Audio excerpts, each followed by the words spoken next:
Hey y'all, it's super early when I'm filming this video, so the lighting is going to be really fucking stupid. I'm probably going to have to move at some point because I feel like this is going to make its way over here. I normally film more that way, but I clearly cannot. I'm filming this video super early because John is actually coming into town today. We impulsively bought a flight for him for this weekend, so I need to get this video finished within a couple of hours so that I can get my house prepared for him because I feel like I have to deep clean, even though I know he doesn't care. But I'm going to clean the entire house and I have a lot of shit that I have to do before he comes, so here we are at like 8 in the morning. We're gonna move just a tiny bit. I want to show you guys really quickly because I'm so fucking excited about it. I've already posted it on like every social media platform that I possibly could. I commissioned a piece from Jazz Barts, who did the skateboard t-shirt, and he created this for me, and I am just so beyond like I have no fucking words to describe how in love I am. It's the coolest shit I've ever seen. It is so fucking cool, and it makes me feel cool because it's like me with Freddie and Michael and Jigsaw, and it makes me feel cool even though it's not actually me. I just like, I can't, I love it. I want to like hold it in my hands like physically and just like smush it because I love it so much. And so I created merch with this design on it, and I don't even have any of the pieces yet. I was gonna wait until I got one because I wanted to like be the first one to have a piece like a sweatshirt, but I couldn't wait. I made all the pieces, all of the merch is up. I ordered a bunch of shit for myself, and I'm already amazed because like we've already sold like a fuck ton, and I'm just like so grateful and so shocked. I just released merch, and so I really didn't think that that many people would be like willing to buy, I guess. I don't know. And I don't want you guys to feel like you have to buy something just because I release it. I would never want you guys to feel like that. I'm not gonna get rid of it. It's not like a limited time thing. I don't do that shit. I'm not gonna be like, you only have a week to buy it. Like, I don't care. And so please don't feel rushed like you have to buy it right now or feel like it's gonna be gone before you know it. Like, these pieces are gonna be up for a long time. But I'm just really excited about it, so I really wanted to show you, and I really wanted to talk about it because it's just so cool. It's so cool. And I'm really excited to get my pieces. I ordered like a sweatshirt, a t-shirt, 2 stickers, and then I also got a canvas print.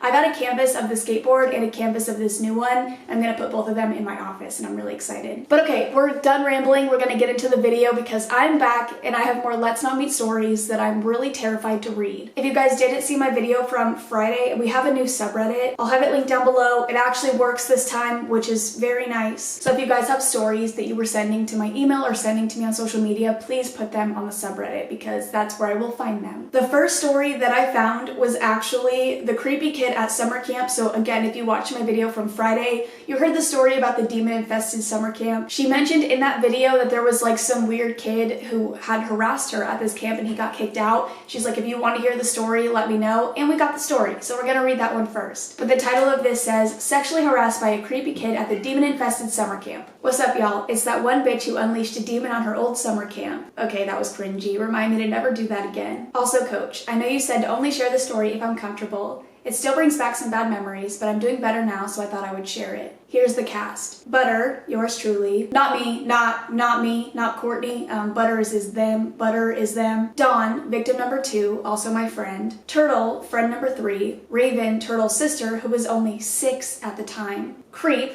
take a guess who that one is. And then students, any other student. This all started at the beginning of the summer of the Ouija board shit from my last story. Creep was a new student at the summer camp, so of course we had to attempt to be nice, even though we got bad vibes from him the second that he walked in. Something about him just made the room seem heavy. Anyways, let's get into the story. Things started out small at first. Just Creep staring at me, Dawn, and Turtle. Never approaching, just staring. He would also go around to the other kids saying things that he liked about us and the shit that he wanted to do to us. This is already off to a really fucking weird start. He even asked Turtle if he thought he had a chance with Dawn. He had never even talked to her. Turtle, being the protective younger brother of the group, said, "Abso-fucking-lutely not, you creep. Leave my friends alone." God, I love that kid. Around a week into the summer, he started actually trying to talk to us. We were wary of him at first, but decided to try interacting with him. Big mistake. While we were talking, he would try touching our arms or our legs. If we were sitting down, he would touch our thighs, run his hand over them, and then try to force his hand between our legs. Yeah, he got hit whenever he tried that. He would also insult me and Dawn. I guess that was his way of flirting. Either way, it did not work, and we would always yell back at him. Then he would just say, feisty, and walk away. I can imagine that, like, perfectly. I know exactly the kid that you're talking about right now, just by the feisty. The next few things happened in the span of 90 minutes. Number 1, me and Dawn were in the bathroom. It was a pool day, so we were changing into our bathing suits. Creep then walked into the girls' bathroom and started looking under the stalls to watch us change. Luckily, by the time he came in, we were pretty much done changing, so he didn't see anything. We then chased him back into the classroom, hitting him with our shoes and yelling. We told the teacher, but she couldn't do much about it, and the manager of the camp thought we were just being overdramatic. This was the manager I was talking about in my first post. How can they not do anything about that? You could easily punish this child. Am I losing my voice? Number 2, around 5 minutes after the bathroom thing, me, Dawn, Raven, and Turtle were sitting in the corner of the classroom. We were putting on sunscreen before we went outside. Quick note, me and Dawn always wore our hoodies to cover up as much skin as possible when we were in our bathing suits, as neither of us are really confident in our bodies. Well, we had our hoodies off while we were putting on sunscreen. I was in the middle of helping Raven cover her back when Creep walked behind me and slapped my ass. I froze, not really knowing what to do. He then slapped Dawn's thigh. Turtle, being done with this kid's bullshit, slapped Creep in the face with a handful of sunscreen. Some of it got in Creep's eye, so he ran away to go clean up. Once he had left, me and Dawn quickly finished with our sunscreen and put our hoodies back on. Number 3, me and Dawn were in the deep end of the pool while Turtle was up in the shallow end with his sister. We were just talking in the corner when Creep swam up to us and tried to touch me under my bathing suit. I kicked him in the chest and he swam away. Later, when Turtle came to check on us, we told him what happened. I was crying because I didn't know what else to do, and we had to hold him back from attacking the kid. Eventually, we got out and told the teacher. She wrote it down. She had been taking notes of the shit this kid was doing and telling the manager, who still refused to do anything. I have Rumble locked in here, well, Rumble and Nar, but Rumble really wants to leave, but I can't because then you're gonna cry to get back in. I can't win with you. Number 4, while we were drying off, Creep walked by and purposefully brushed his hand along Dawn's thigh. Turtle tripped him and we moved to the other side of the lounge area. You guys, I love the retaliation. I can't tell you how much I love it. You would hit, kick, slap, do whatever the fuck, yell at him every time he did some of this weird shit. I love that. I love you guys for that. But how did he not understand? Like that you guys weren't going to put up with this? Why did he keep trying? The next thing happened a week before he got kicked out. Yay, the manager finally decided to use her singular functioning brain cell for once. We had just gotten outside for afternoon recess. Me and Dawn automatically ran down to the swings while Turtle stayed behind with some of his other friends. We got to the swings and sat down on the first 2. We were just talking and fangirling over Melanie Martinez, our favorite music artist. I fucking love that bitch. When Creep ran up to us. Another note, the way the playground is set up. There's a playground and a basketball court, and then down a small hill is a soccer field, and then down another small hill is the swings. He just stared at us for a second, then looked back up the hill towards the playground where the teacher was. He looked back to us and then at Dawn. He sat down on Dawn's lap and Dawn freaked out. But at the same time, she knew that sometimes we let Turtle, Raven, and a select few other kids sit on our laps while we were on the swings. We were the oldest kids at the summer camp, so many of the other students were like our younger siblings. Regardless though, like it doesn't matter if you let every single person in the world sit on your lap when you're on the swings, you don't have to let this fucking weird kid sit on your lap. Never feel like you have to do something, okay? Never, never! You can say no. Every time you can say no. You can hit him, you can slap him, you can say no. So she assumed that maybe he thought it was something that he could do too. Then he turned around to face her, wrapped his legs around her waist, and started grabbing her fucking chest. Dawn froze and started tearing up.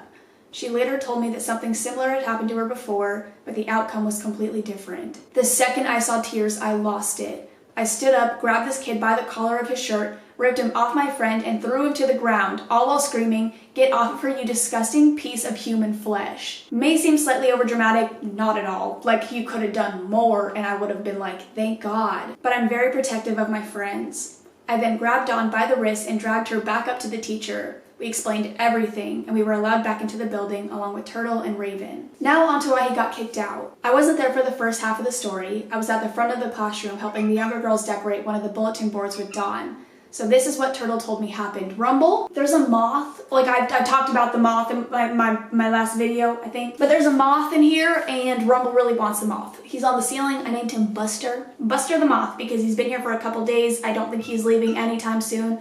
Rumble's crying because he wants him. A few students were in the library area playing board games. Student 1 beat Creep for the second time in a row and said, "Haha, in your face." He's petty, I know. And Creep responded by lunging at this kid, grabbing him by the throat and choking him. Student 2 screamed and the teacher ran over. She quickly separated the two, dragging Creep to the front of the room where the phone is, while the other students helped student number 1. Me and Dawn saw the teacher dragging Creep over and immediately dropped what we were doing before taking the younger ones over to the library area, telling them to stay there until we say it's okay to come back. They listened and we ran back over to the teacher, with Turtle trailing behind us. We got there just in time to see Creep lunge at the teacher, hitting her, biting her, clawing her face, pulling her hair, etc. The fucking teacher shut up. We panicked for a few seconds before seeing that the teacher had dropped the phone. Turtle grabbed it and checked to see if somebody was still on the line. We figured out that the manager was the one the teacher had called and that she was, in fact, still on the line. Turtle quickly explained what happened and told her to hurry up and get over here before someone gets really fucking hurt. They said extremely hurt, but I felt like really fucking hurt emphasized it more. The manager showed up around 2 minutes later with the cook. The cook brought the teacher to the bathroom with her to check on her injuries. Meanwhile, the manager took Creep by the arm, shoved him down into a chair, and called another teacher to come watch our class. After that, he got kicked out. Not sure what he's doing now, but I sincerely hope he's doing better. And if not, I pray for anybody that thing comes in contact with.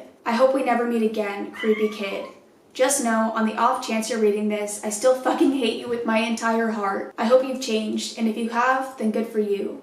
But that will never take back the months of mental and sometimes physical torment me and my friends were put through. Little thing. Before the manager took Creep out of the classroom, Raven ran over and slapped him in the face. Not really significant, but it shows we raised the girl right. I have no words. I mean, thank God he finally got kicked out, but that was long overdue. Like, they should have kicked him out after the first 2 incidents. It should not have escalated that much. And fuck them for not kicking him out. Fuck them for letting it happen. Or for not keeping a closer eye on him. At the playground and stuff, they should have been watching him.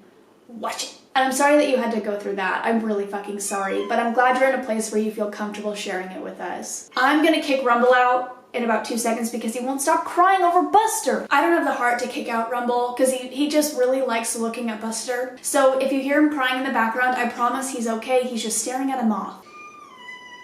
But this next story says, stranger in the hotel hallway. What? Oh my God, they're both so needy right now. What? I gotta go for a little bit. Okay, I think they both calmed down a little bit, so we're gonna get started or get back into it. About a year ago, I went on a 3-day school trip to Paris. I was at a really bad place in my life and I was having panic attacks on the daily and I could not go out without feeling anxious. At the time, I had a really bad image of Paris and what it had to offer in my head, and I was scared of going there. I just heard bad stories and it didn't feel safe to me. Our hotel was really sketchy, cheap, and literally garbage. It was located in the suburbs of the city and multiple crimes happened there every single day. Mind you, the hotel was accessible to anyone. The second night, we were walking in the pitch black through this sketchy neighborhood. We just got off the subway, in which I almost got stuck in between the doors, and my best friend was left behind at a station on the complete opposite side of Paris. The doors closed too quickly and the alarm didn't go off. So that's why all of this happened. My friend was with another guy from our class and she turned out to be okay. That's terrifying. If that happened to me, I think I would just give up. I think I would just try and book a flight back home. That'd be it for me. I'd be done. Or I would just stay on the subway train forever. I would never leave. I'd be like, this is my place now. You can imagine I was already pretty shaken up and about to have a panic attack. I was scared for my friend and scared because I almost got stuck in the subway in a city I didn't trust to begin with. When we walked through the street our hotel was in, we walked by multiple cars with broken windows and so many drugged up people trying to touch us or annoy us. I finally felt safe once we were inside the hotel, and me and my friend ran to our room. She didn't know what to do about my panic attack now fully coming through. I said I had to go call my mom, but since it was a broke-ass hotel, the people in the rooms next to us could hear us, so I told her I wanted to call her downstairs in the lobby. She insisted on coming with me. At first, I didn't see the point of it, but I'm glad she joined me. When we got out into the hallway, friends of us who were sleeping in the room across the hall were going in, and I saw there was a man trying to talk to them, but they shut the door in his face. Politely, I asked him what was going on. He came closer to me, with his face about 5 inches away from mine, and he slowly whispered in a broken English accent, "I just want to go home." I freaked out and started crying and walking away to the elevator. I was so scared of strangers. For all I know, he could have wanted to murder me or my friends or some shit. I don't even want to think about it. I'm paranoid as hell. I feel you. This is exactly how I'd react. I'm not kidding. He could literally be like, hi, and I would start bawling. I was already panicking, so I couldn't deal with all of it. When I noticed the guy started following us, I legit ran to the elevator, my friend following closely behind. He ran too and kept following us. I was hoping we would catch an elevator and leave without him. When we got in, he did too at the last moment. I was crying so much at this point. He keeps talking to me like, what's wrong? Are you scared? I'm sorry, I just want to go home. Then he said, why are you crying? You're so beautiful. Don't cry, please. And he freaking leaned over and wiped my tears away from my face affectionately with a loving look in his eyes. My friend pushed him away from me, what a hero, and told him to back off. When we reached the lobby, I sped out of the elevator, scared he was going to hold us in there or some shit. I watched enough horror movies to be skeptical. I ran into the lobby and looked back to see the man wandering out like a weirdo, staring at me from across the room. We went to a different room and I never saw him again. Did he leave? What were his intentions? Was he drunk? Was he high? Was he even a guest in the hotel? I have no clue and I don't want to find out. So to the weirdo who found it necessary to make me feel like my time had come in the middle of my panic attack, let's never meet again. Honestly, you are me. I've never read a story that's more me-like in my entire fucking life. In my entire YouTube career, reading these Let's Not Meet stories, I've never read a story that hits so close to home. Okay, we'll read one more. This one says, crying woman in an alleyway who probably tried to traffic me. I was with my friend, we'll call her Anna. Anna and I were walking near this wall covered in graffiti with a playground nearby. The playground is on an elevation, and you go down steps to a parking lot that has a road into an alleyway. At the end of the alleyway is a small hill downwards, and there's train tracks. Past the train tracks, there's a highway that runs in the same direction. Keep in mind, this is kind of important. Me and Anna are taking pictures in front of the graffiti wall and decide to cut through the playground again to head back to her house. We step into the parking lot, and we see this woman we had passed by before. She looked to be in her 30s, with this Karen haircut, black hair, and bags under her eyes. She almost looked high. It was February 1st, and she was wearing a long black winter coat. She calls out to us and says, hey, I need help. Her voice is basically monotone, and she doesn't seem like she actually needs help. We're about 50 feet away from her. What? I call back in confusion, and I look at Anna. She stares at us and yells, my car is stuck on the train tracks. I can't get it off. Can you help me? What do you want us to do to help you? Anna calls back. We make sure to stay away from her. You can never be too wary of strangers. Kids, you are not gonna start fighting in my video. Now they're both gonna start meowing at the moth. Dude, I cannot. I can't. I don't know. Can you call someone? I lost my phone. She's talking in a pretty sus way, not moving at all. Her hands in her pockets, almost unbothered. Yeah, bitch, if my car was stuck on the train tracks, I would, one, be sobbing, and I would probably call the police. And how did your car get stuck on the train tracks? I'm sorry, ma'am, we can't help you. We can call 911 to come help if you want. I say in an attempt to help. I had this weird gut feeling like we definitely should not get closer to this woman. No, can you please come here? She glances into the alleyway a bit and stands still. We tell her we can't help her again, and she starts to fake cry. I know what real crying looks like, and this bitch was faking it. She says, please, I'm scared, I need to move my car. We are two 15-year-old girls minding our business. What did she expect us to do? Lift her car? I was just gonna say, like, you guys cannot be that old. Like, there's no way that you guys are older, than maybe 17. What did she want you, what did she expect you to do? How are you gonna help her? Wrong bull. We tell her no again, and we start to leave as she walks into the alleyway. Next to that alleyway on the playground is a field that's fenced off, and the other side is a building. We cut through the other large field next to the playground, which is also a hill. From the point we were at, we could see the railroad tracks and the alleyway. The woman was gone, and there was no car.